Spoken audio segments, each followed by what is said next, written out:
What's good, everyone? Welcome back to a brand new Amazon video. In today's video, we will be checking out the VOA boards. I've done a few videos like this before and they've always seemed to do really well. It seems like everyone's really interested in watching what people are saying on the VOA board. In my Discord, there's a lot of VOA board posts, and on Reddit, there's a lot of VOA board posts. So I'm going to be looking at the craziest things that people are saying on the VOA boards today. And let's get straight into it. For those who don't know, it's the voice of announcement boards. Pretty much people, what they're complaining about on Amazon, or what they're saying, what they're thankful for, or whatever. Let's get straight into it. So the first one, managers should be nice to associates when checking for safety shoes. I've witnessed some who are very rude. I can attest to this. Lately at my site, of course at every site they've been doing this as well, but especially at my site now, they've been really cracking down on the safety shoes. Everyone has to wear them when they're coming in now.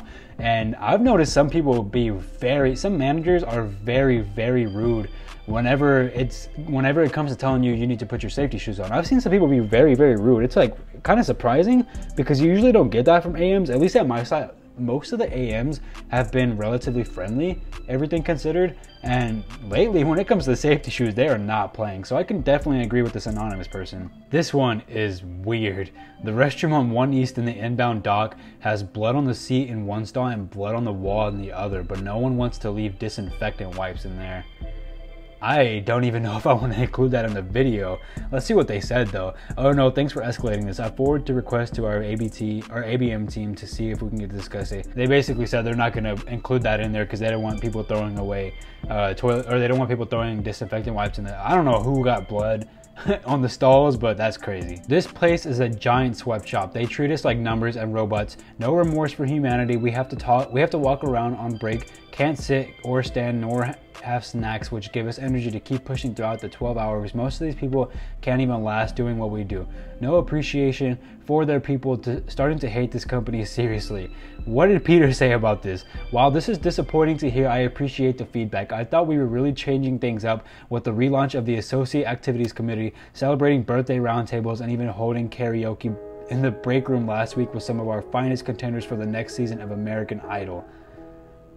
All jokes aside, it sounds like we have some work to do, so I'd like to hear your perspective. It looks like you're scheduled to work this Thursday, so I'll come find you and we can discuss what's on your mind. Thanks. Damn. This he's out for smoke. My boy Peter is out for smoke. The So yeah, I'm guessing this guy feels the same way that a lot of us do, that we're just treated like numbers, which is true. And the guy who replied to him kind of took the piss about it, and just I like doing those things like the karaoke in the break room. It doesn't really. I think he's joking. I don't know if the guy's being sarcastic or what, but let's be honest, that doesn't really make you feel any more human. There's other ways to go about this, but I mean, it is what it is. Ooh, this is a good one. This one was from yesterday. Since we have a new policy regarding not staying at our stations for second and third break, since we can't even sit on the matting at our stations, are you going to amend the scan to scan? We only get 30 and 15 minutes respectively on those breaks, but now we have to waste time coming down to the break rooms. Sometimes, depending on the floor and station assigned, it can take up to 5 to 7 minutes walking just to get to the break room, which is true. It's definitely true. Are you taking that into account? 31 people, including me now, I'm gonna +1 that. 32 people have +1 this, and nobody responded to it. Not a single manager responded to this, and this is a big problem. I don't know if they're doing this at you guys' sites, but at my site, they made it to where you can no longer stay at your station during break at all. You're not allowed to anymore. I know a lot of people back then, what they would do was they would grab some totes and sit on them during their break, or if you're in pick, like if you're at the RSL stations, you sit on the little sled for the RSL stations. They are no longer allowing you to stay at your stations during break at all anymore.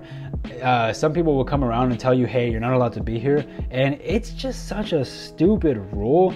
Even if you're not allowed, okay, I understand the totes. You don't want totes to get broken. Totes can get broken while you're sitting on them, but not even allowing your associates to sit on the matting on the floor just to save so much time of going to the break room. Don't get me wrong, people still do it, and if there's not managers, if you're in a situation where managers aren't walking around all the time, you can probably get away with it.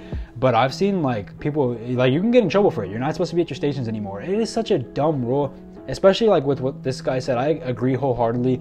Walking to the stations, depending on, or walking to the break room, depending on what station you're assigned at, it can take so long to get there. It could take like 7 minutes to get to the break room. So it's so unfair that if you're on a 15-minute break, it takes 7 minutes to get to the station. That's 7 minutes there, 7 minutes back. That means there's 1 minute of sitting down at the break room, which why would you even do that? What is the point? So I seriously don't know why a manager hasn't replied to this. I'm guessing that they have nothing to say about it. They're kind of just like, damn, like they're right.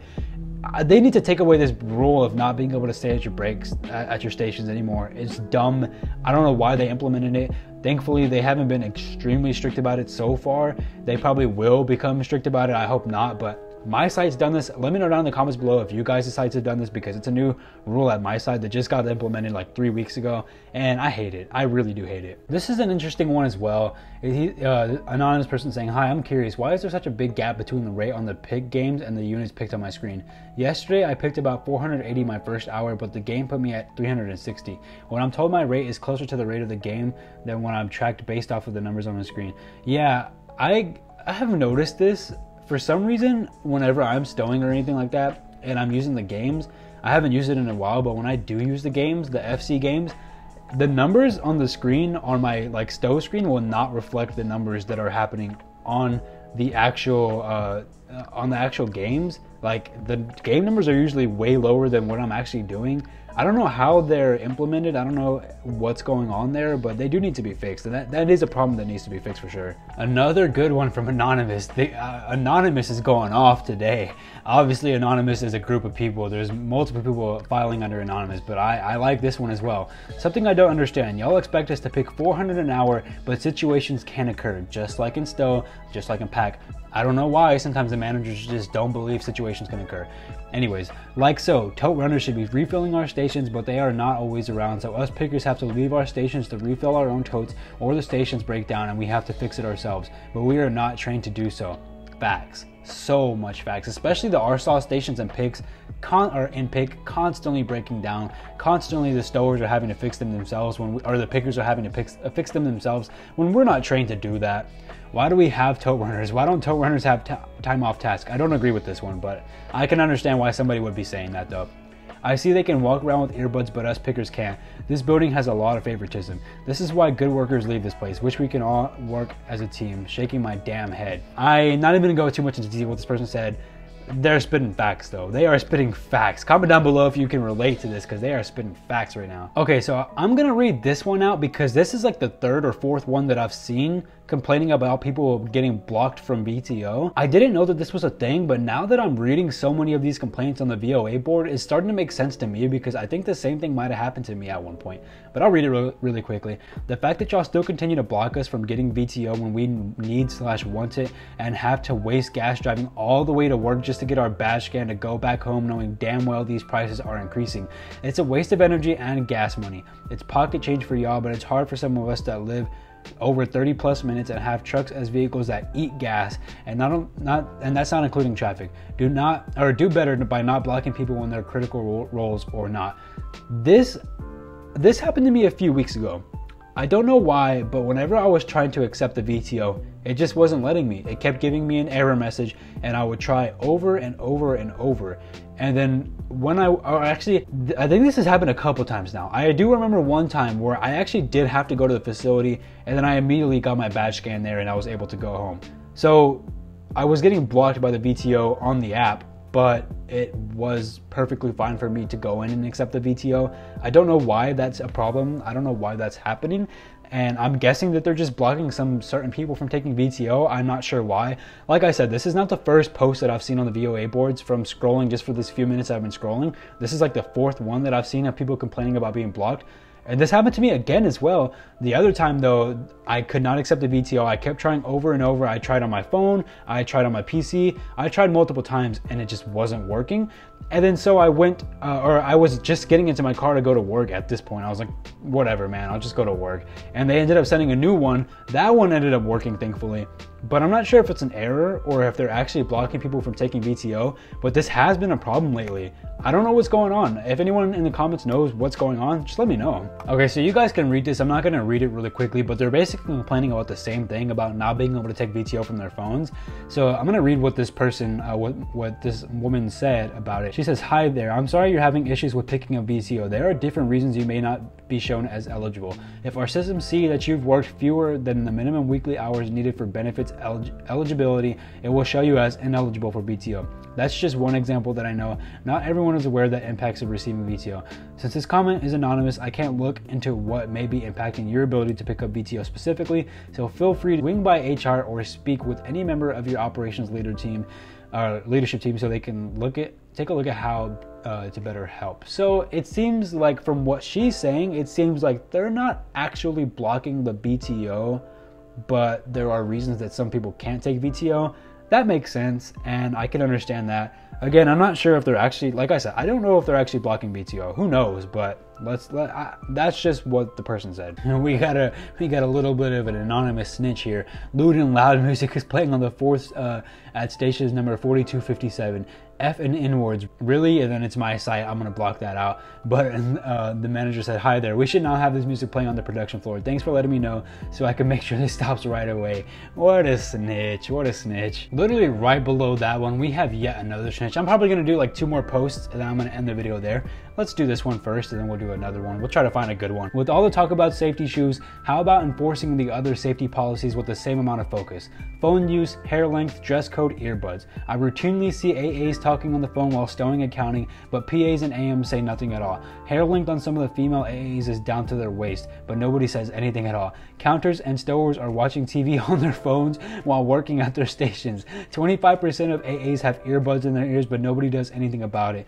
I think it's more than 25%, but hey, whatever. Post someone at the door to enforce all the policies, not just one. And then one of the guys replied, "You're absolutely right. And while the first step to creating a safer workspace starts literally as we walk in the door, it doesn't stop there. The leadership team has been actively discussing this over the past few weeks and how we can creatively transition the site's perspective of safety in a positive way. Thank you for highlighting the need for us to communicate this more proactively. In the coming weeks, you'll see increased communications around other safety topics, just like you mentioned, hair, earbuds, cell phones, etc. So please help spread the word, actively engaging in the fun activities, and encourage your peers to practice safe behaviors. Thank you for using my voice." Anonymous, you're a snitch. You are a damn snitch. 5 days ago. Now we're gonna get a bunch of messages on our screen saying no this, no that. You freaking snitch, man. What's with all the snitches on the VOA boards today, bro? So we must have been through a really bad period. This isn't gonna be the last post, but somebody called the ambulance, stop crying about the safety shoes and just wear them. This is a business, not a fashion show. This must have been all in one day whenever they announced the safety shoes mandatory.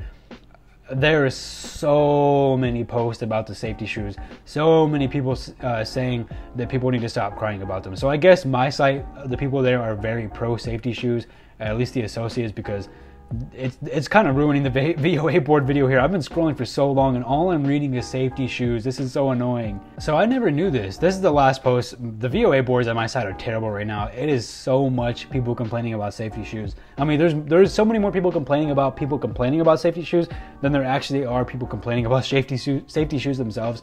But let's get into this last post. It says, "We were never told that peak prices would be charged. I'm livid. If that was known, I could have never accepted this gift. So terrible." And then the person replied, "Hello, I understand your frustration. Unfortunately, US tax law requires us to report the monetary value of gifts over a certain dollar amount for tax purposes. Not something we can entirely control, but we have to comply. We did, however, try to find a number of different ways to recognize associates' contributions throughout the peak season that wouldn't be taxable. Things like free food, music, and fun activities to celebrate all your hard work. Again, really sorry, but happy to connect and discuss other alternatives if associates would prefer different forms of recognition. Thank you for using my voice." So I did not know that those peak prizes had to be paid for. That's not really a gift, to be honest. I had no idea. Is that just like my site? I don't know if that's everywhere, but that's crazy. I didn't know that if you want a peak prize, you still have to pay the taxes for that thing. That's kind of messed up. They're basically forcing you to accept a gift so you'll pay them a little bit of money. Obviously, it does make sense for tax reasons, and for anybody who's done taxes, you'll know that, yeah, that definitely does make sense, but still, that's pretty crazy. I did not know that. But with that being said, I am going to end that video there, guys. The VOA boards, there's some crazy stuff on there. There's a lot of snitches. There's a lot of safety shoe complaining. and it's been a little bit crazy lately. I haven't done a VOA board in a while, but I'll definitely do another one of these in the future if you want to see that. So leave a like if you did enjoy this video. Comment down below what's your thoughts, what's the craziest thing you've seen on your VOA board, and if you haven't subscribed to the channel, subscribe already. Catch you guys in the next one. I love you all.